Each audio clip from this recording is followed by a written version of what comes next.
story we have discussed. See how Shanti was accused and later after trial, after all the proceedings, he kept her trial. She was not found guilty of the crime of which she was accused. So now see the procedure. एक बार हम पूरा procedure देख लेते हैं कि इसकी investigation में procedure first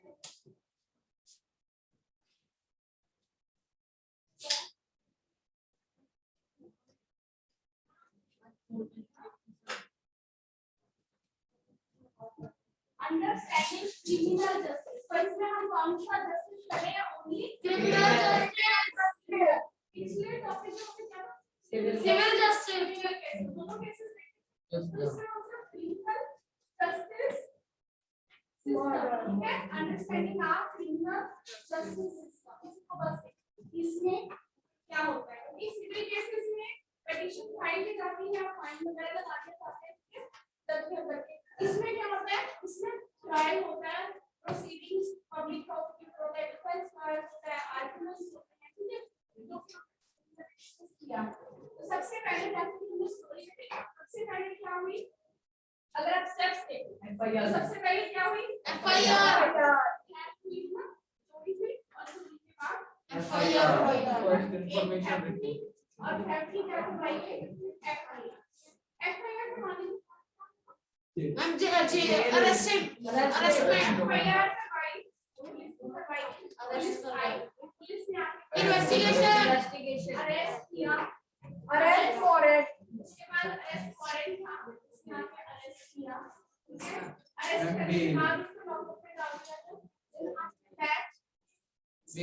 left side करवाया उसके बाद मैम उसके ब्रदर ठीक है बेल की रिक्वेस्ट की गई लेकिन वो बेल नहीं मिली हुई नहीं है ना रिक्वेस्ट की गई लेकिन हुई नहीं उसके बाद ट्रायल कंप्लीट हुआ लॉयर अपॉइंट उसके बाद चार्जशीट फाइल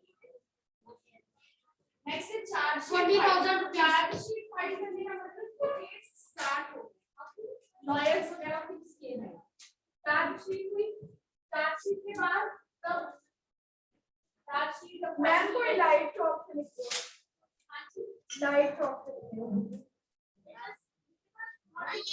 थोड़ा डार्क है ओके सो चार्जशीट फाइल की गई चार्जशीट फाइल करने के बाद शांति ने रिक्वेस्ट की कि she is not having enough money have the lawyer ठीक है तो उसके लिए आर्टिकल 42 और 39 है डिफेंस लॉयर मिला आर्टिकल यहाँ पे किए थे आर्टिकल 42 और 39 है article 29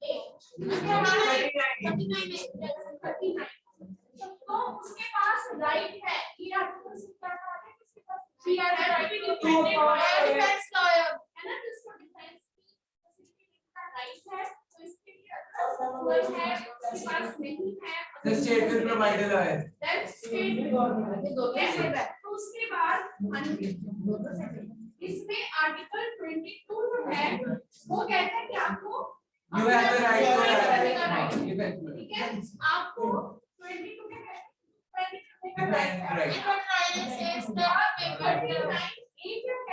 If you are poor, state will provide. If you can't afford a lawyer, State will provide. अगर poor or disabled State lawyer provide.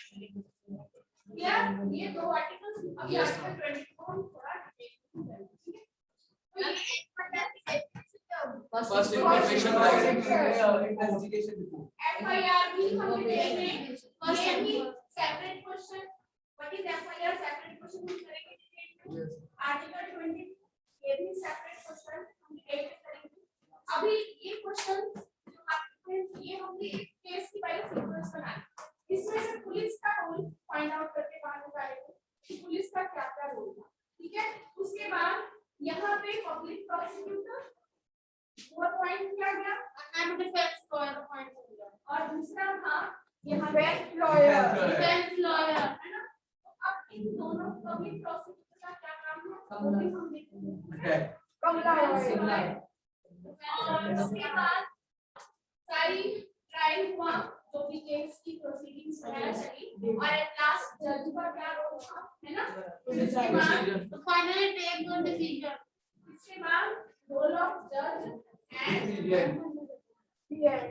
Role of जज, और साथ में ये पूरा ट्रायल। ट्रायल मींस जो भी केस की सारी प्रोसीडिंग चली, ठीक है? फेयर ट्रायल मतलब कोशिश की जाती है कि फेयर ट्रायल हो, उसके साथ ही जस्टिस ना हो, ठीक है? फेयर ट्रायल हुआ और एक क्लास क्लियर हो गया। यही था। इन बिटवीन कोई और स्टेप रह गया? No ma'am. Clear? First step है जो सब इंस्पेक्टर शर्मा ने जो वो ढूंढ के दिया था, वो स्टेप वो थोड़ी है, वो डिफेंस में है। ठीक है? उसमें ट्रायल में आ गया ना, ट्रायल में अलग अलग लोगों की उसमें विटनेस किए गए, है ना, उनकी स्टेटमेंट्स ली गई, वो सारा फेयर ट्रायल में। अभी फेयर ट्रायल का भी सेपरेट क्वेश्चन है, रोल ऑफ जज का भी सेपरेट क्वेश्चन है, ठीक है, और भी प्रोसिक्यूटर्स का भी सेपरेट क्वेश्चन है। अभी ये हमने एक स्टोरी में केस की ये कैरेक्टर्स हैं और इन कैरेक्टर्स के बारे में हमने जाना, ठीक है? तो सबसे पहले अब role of police in investigating crime, ये एक सीक्वेंस हमने बना ली। अब सबसे पहले हम क्या करते हैं, role of police in investigating crime, ठीक है? Role of police investigating. अब रोल पर सबसे पहले पुलिस का रोल क्या है? File FIR, okay. अब एफआईआर डिटेल में हम बात करेंगे, अब इसमें देख लो, ठीक है? फाइल एफआईआर, ओके, मतलब रजिस्टर द केस, और next investigate the crime and take the statement of witnesses and evidence and take the witness को FIR फाइल करने के बाद उसका नेक्स्ट स्टेप क्या होगा? इन्वेस्टिगेट, है ना? इन्वेस्टिगेट करना, ये नेक्स्ट होगा। यस, और क्या पॉइंट होगा next? Sorry, statement of witness, collecting the evidences, ठीक है? इन्वेस्टिगेट करना, इन्वेस्टिगेट साथ में collecting the evidences, उनको collect करना, on the basis arrest करना, फाइल एफआईआर, उसके बाद arrest, take the witness to the court. take the witness to the court, ये भी समझा गया। maintain law and order, ये भी उसमें ऐड कर सकते हैं, ठीक है? और on the basis of investigation, police charge sheet. अभी ये गाइड यस, और कोई पॉइंट? और कोई पॉइंट नहीं हो गया? ओके, सबसे पहले पुलिस ने क्या किया? इन्वेस्टिगेट किया, जो भी उसके पास कंप्लेंट्स आई या जो भी एफआईआर आई, कंप्लेंट आई, उसको उसने क्या किया? मैम अभी फाइल नहीं लगा हुआ और उसे इन्वेस्टिगेट, यस, ऑनलाइन में कोई वॉइस क्लियर?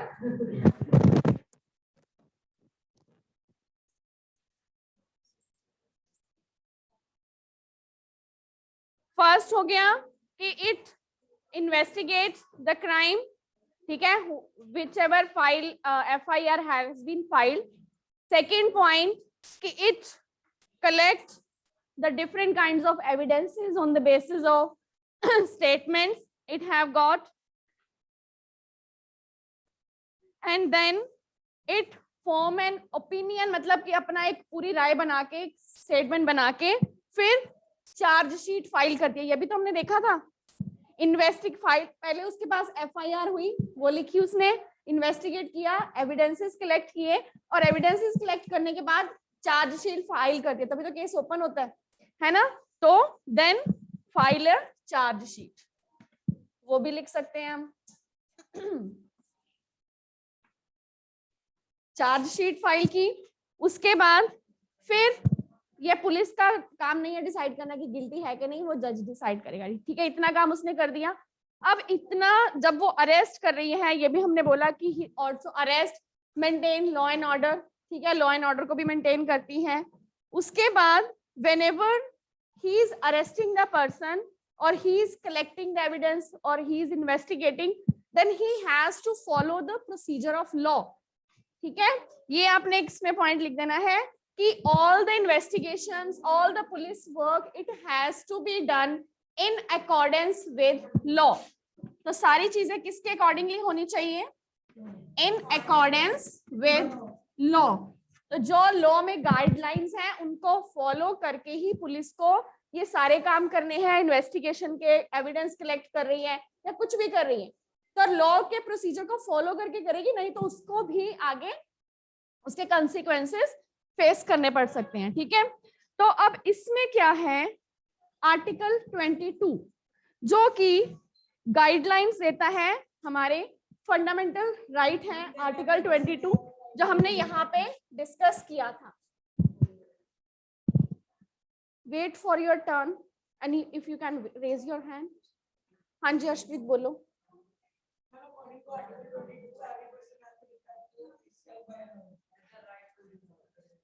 आर्टिकल 22 में और भी बहुत सारी हम हैं प्रोविजंस। ठीक है, ये डिटेल में है इसकी क्या क्या प्रोविजंस हैं।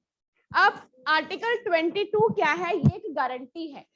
आर्टिकल 22 की बात करते हैं। So article 22 it is a guarantee of arrested person. जिस पर्सन को भी अरेस्ट किया गया है ना, उसके लिए ये एक गारंटी का काम कर रहा है।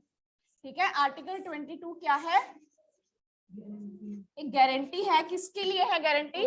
जो अरेस्टेड पर्सन है, उस अरेस्टेड पर्सन के लिए ये आर्टिकल कुछ गाइडलाइंस बता रहा है पुलिस को और उस पर्सन को भी बता रहा है। ठीक है, तो उसमें ताकि उसका राइट जो है उसकी प्रोटेक्शन की जा सके। सबसे पहले इसमें क्या बताया गया है कि that person who is being arrested, तो पुलिस का वर्क क्लियर हो गया। अब पुलिस के वर्क के साथ ही at the time of arrest, जब अरेस्ट का टाइम है तो उस टाइम पर आर्टिकल 22 की नॉलेज होनी चाहिए पुलिस को भी और जिसको अरेस्ट किया गया है उसको भी। क्यों? क्योंकि ये है एक गारंटी हमारे फंडामेंटल राइट्स की, और किसके फंडामेंटल राइट की? जिसको अरेस्ट किया गया। ठीक है, अरेस्ट जिसको किया गया है, पहले तो जिसको अरेस्ट किया गया है उसको राइट है उसको इन्फॉर्म करने का कि उसको अरेस्ट क्यों किया जा रहा है। ठीक है, फर्स्ट जिसको भी अरेस्ट किया जा रहा है that person should be informed eight the time of arrest that for which offence that person is being arrested. Offence means offence जो है क्राइम, कि किस क्राइम के लिए उसको अरेस्ट किया जा रहा है। तो पहले क्या उसका राइट टू इन्फॉर्म, उसको इन्फॉर्म करना है पर्सन को कि क्या उसका क्राइम है, उसका क्राइम क्या है अरेस्ट करने के लिए। Then right to be presented before a magistrate within 24 hours of arrest, और जब उसको अरेस्ट कर लिया गया है और उसके 24 आवर्स के इन बिटवीन उसको मैजिस्ट्रेट के सामने पेश करना है और चार्जशीट फाइल करनी है। ठीक है, ये भी उसका क्या है, ये पुलिस को भी नॉलेज होनी चाहिए और जो अरेस्टेड पर्सन है उसको भी, कि ये नहीं कि उसको ऐसे लॉकअप में कितने दिन तक बंद रखा और उससे इन्वेस्टिगेशन करते जा रहे हैं, उसको मैजिस्ट्रेट के सामने विद इन 24 आवर्स लेके जाना है। ठीक है, तो within 24 hours that person has to be presented before the magistrate. ठीक है, तो मैजिस्ट्रेट के सामने इसको क्या करना है, प्रेजेंट करना है। जिसको भी अरेस्ट किया, ये सारे गारंटी किसको है? जिसको अरेस्टेड किया गया है पर्सन को, अरेस्टेड पर्सन की गारंटी है ना ये। तो अरेस्टेड को पहले इन्फॉर्म करना है, फिर विद इन 24 आवर्स उसको मैजिस्ट्रेट के सामने रखना है। अगर किसी को सैटरडे को किया गया है तो फिर वो संडे का दिन भी आ जाएगा, फिर मंडे को। सिर्फ ये इसमें एक ऑप्शनल है, otherwise within 24 hours that person has to be presented before the, कि अगर सैटरडे को किसी को किया गया है अरेस्ट तो नेक्स्ट डे तो कोर्ट बंद होगा, तो विद इन 24 आवर्स तो पॉसिबल नहीं होगा। ठीक है, तो फिर उसको मंडे को ही पेश किया जाएगा before the magistrate. Article 22 right हमारा फंडामेंटल राइट्स है, राइट टू लाइफ में आते हैं सारी। ठीक है, जैसे राइट टू इक्वालिटी हो गए, right to liberty, right to life, और ये हमारे राइट टू लिबर्टी में आते हैं, लिबर्टी में राइट टू लाइफ। ठीक है, राइट टू फ्रीडम, फ्रीडम के in between right to life है, उसी के इन बिटवीन ये अरेस्टेड के अगेंस्ट है, क्योंकि ये भी हमारी लाइफ से रिलेटेड है, हमारी फ्रीडम से रिलेटेड है, ठीक है। उसके बाद right not to be ill treated और टॉर्चर्ड ड्यूरिंग अरेस्ट और इन कस्टडी, ठीक है, जब वो अरेस्टेड है, कस्टडी में है, तब उसके पास साथ कोई भी क्या नहीं होनी चाहिए, टॉर्चर। जबकि हमने जो शांति का केस किया उसके साथ टॉर्चर हुआ था, है ना, उसके ब्रदर को जबरदस्ती रख लिया था। तो ये क्या है कि इन अगर कोई फाउंड इन बिटवीन कि any person is found guilty of violating the laws, so then action can be taken against that person, ठीक है, अगर प्रूफ हो जाए तो, अगर नहीं हो तो वो बच भी सकता है, ठीक है। लेकिन ये क्या है, लॉस बने हुए हैं, सो नो टॉर्चर, कोई टॉर्चर नहीं होना चाहिए between the time period of arrest, ठीक है, जो 24 आवर्स अरेस्ट के हैं या जितने देर वो कस्टडी में है उस टाइम पीरियड में, क्लियर। उसके बाद confession made in police custody, police custody में उसको रखा हुआ है, ठीक है। उसके बाद उस टाइम पीरियड तक उसके साथ उसके कन्फेशन, उसने बोला था उसके ब्रदर को भी कि आप कबूल कर लो कि आपका गैंग है जो कि नेबरहुड में सारी कर रहा है, थेफ्ट कर रहा है ना। तो इस तरह कन्फेशन का मीनिंग क्या होता है, अपना जो क्राइम है उसको मान लेना, एक्सेप्ट कर लेना। तो इस तरह के कन्फेशंस भी एविडेंस नहीं मानी जाएंगी। अगर कोई कन्फेशन कर लेता है पुलिस कस्टडी में तो वो एविडेंस नहीं है, वो ये चीज क्लियर नहीं करता कि वाकई इसी ने क्राइम किया है, ठीक है। So that is one more point, ठीक है। इसके साथ एक और पॉइंट आ गया कि जो कन्फेशंस है वो लिख लो, ठीक है, कि confessions made in police custody, तो वो भी क्या है, that will not be a part of evidence. उसके बाद a boy under 15 years of age and women can not be called to police station only for questioning, कि ऐसे ही अब उन्होंने क्या करना है, एविडेंस भी कलेक्ट करने हैं, तो किसी को भी ऐसे ही क्वेश्चनिंग के लिए वो पुलिस स्टेशन नहीं लेके आ सकते, और वुमेन को भी वहां पे नहीं लेके आ सकते, उसके लिए उनको सेपरेट ऑर्डर चाहिए, या boy below 15 years of age, yes, ठीक है, फॉर सिक्योरिटी रीजंस, ठीक है, for security reasons not women of any as and boy under 15 years of age, they can't be called for questioning only। हाँ जी, तो वो उनके लिए अलग से जूनियर होते हैं ना, ठीक है। अगर boys under 15 years of age है या जो एडल्ट नहीं है तो उनके लिए सेपरेट सारी प्रोसीडिंग्स होती हैं, तो फिर ये नहीं, यस, ठीक है, वो जुवेनाइल और डिफरेंट प्रोसीडिंग्स होती हैं, वो उधर चलती है, क्लियर। हाँ जी, जैसे भी शांति को किया था इसमें, है ना, तो वहां पे उनको रात को नहीं रख सकते, नाइट को उनको घर लेके जाते हैं, वहां पे पुलिस कस्टडी साथ में रहती है, फिर अगेन मॉर्निंग को उनको वापस पुलिस स्टेशन लाया जाता है, तो फिर पुलिस स्टेशन, तो वहां पे ठीक है, तो लॉयर्स है ही ना, तो वो आगे की आगे, जैसे अब शांति ने रिक्वेस्ट की थी कि उसके पास लॉयर नहीं है, तो वैसे वो अलग भी रिक्वेस्ट कर सकते हैं, ठीक है। ये है कि हमारे लॉ सभी बने हुए हैं, ठीक है, फैसिलिटीज सभी बनी हुई हैं, लेकिन लॉज ब्रेकर भी बहुत होते हैं, है ना, जैसे आपके भी यहाँ पे बहुत लॉज बने हैं, डिसिप्लिन के भी लॉज बने हैं, बट लॉज ब्रेक करने वाले दे आर एवरीवेयर, क्लियर। सो ये चीज क्लियर होगी, एनी डाउट, ठीक है। तो इसमें अब FIR के बारे में पहले थोड़ा डिस्कस कर लेते हैं। FIR क्या है?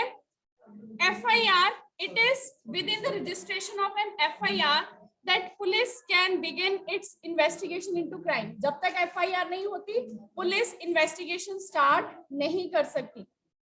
FIR के बाद ही पुलिस का काम स्टार्ट होगा, उससे पहले नहीं, ठीक है। उसके बाद law states that it is compulsory for an officer in charge of a police station to register FIR whenever a person gives information about a cognizable offense। कि जब भी उसको इंफॉर्मेशन मिलती है कॉग्निजेबल ऑफेंस की, तब उसको FIR करना है। अब कॉग्निजेबल क्या है? Cognizable means any offence for which the police may arrest the person without the permission of court. कि अगर अब दो तरह के ऑफेंस होते हैं, कॉग्निजेबल वो ऑफेंस है कि जो पुलिस है अरेस्ट करने के लिए कई बार उसको कोर्ट की परमिशन नहीं लेनी पड़ेगी, ठीक है। तो फॉर विच द पुलिस, ये आपकी लास्ट में टॉपिक में टर्म्स दी हुई है ना, उसमें भी मीनिंग दिया हुआ है कि फॉर विच द पुलिस में arrest a person without the permission of a court. कई बार कुछ सीरियस क्राइम है तो वो कोर्ट की परमिशन के बिना ही अरेस्ट कर सकते हैं। अरेस्ट तो कर लिया ना, ताकि वो ज्यादा उस टाइम पर, मतलब हो सकता है उनको डर है कि उस टाइम पर वो सिचुएशन और ज्यादा खराब ना हो जाए, तो पहले उनको अरेस्ट कर लिया, लेटर ऑन वो ऑर्डर ले सकते हैं। ऐसे हमने भी डिस्कस करना है, ठीक है, क्लियर है ये। और उसके बाद अब इन्वेस्टिगेशन जो इंफॉर्मेशन है, अब वो किसको दी जाएगी, can be given to the police इधर ऑरली और इन राइटिंग। वैसे तो राइटिंग में होती है एफआईआर, ठीक है, एक पेपर डॉक्यूमेंट होता है, उसकी कॉपी भी आप ले सकते हो। और कई बार अगर कुछ मोबाइल वगैरह घूम रहा है नंबर, तो उसके भी आप एफआईआर करवाते हो, है ना, क्योंकि नंबर कोई दूसरा यूज ना कर सके।